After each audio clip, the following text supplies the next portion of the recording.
Pongal special பார்த்துடலாமா? வெள்ளை சாதம், பொங்கல் சாதம் இருக்கிறதுனால கொஞ்சோண்ட வெள்ளை சாதம், கோஸ் கூட்டு,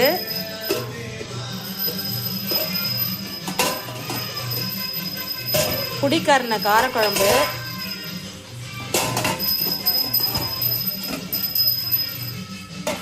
சக்கரவள்ளி கிழங்கு அவரைக்காய் பொரியல், எல்லா காய்கறியும் போட்ட ஒரு சாம்பார், எல்லா காய்கறியும் போட்டிருக்கேன்.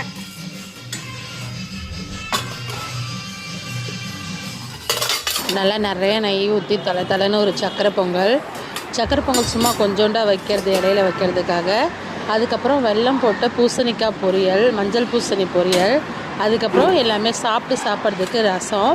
இந்த பக்கம் நல்லா மெது வடை, அதுக்கப்புறம் அப்பளம் இந்த கவரில் பொரித்து வச்சுருக்கேன். பிரிக்க முடியல, அப்படியே காட்டுறேன். அதுக்கப்புறம் இந்த பக்கம் சேமியா பாயாசம் வச்சுருக்கேன். இன்றைக்கி வந்து பொங்கலுக்கு இதுதான். இலையில் வச்சதுக்கப்புறம் எப்படி இருக்குதுன்னு காமிக்கிறேன். நீங்கள் எல்லாருமே பொங்கல் நல்லா சிறப்பாக கொண்டாடினீங்களா? உங்கள் வீட்டில் பொங்கல் எப்படி போச்சு அப்படின்றத எனக்கு மறக்காமல் சொல்லுங்கள். எல்லாருக்குமே இனிய மாட்டுப் பொங்கல் நல்வாழ்த்துக்கள். எல்லோரும் ரொம்ப மன மகிழ்ச்சியாக இந்த பொங்கலை கொண்டாடுங்க. ரொம்ப மகிழ்ச்சியாக இருங்க. வீடியோ பிடிச்சிருந்தால் லைக் பண்ணுங்கள், நம்ம சேனலை சப்ஸ்கிரைப் பண்ணுங்கள்.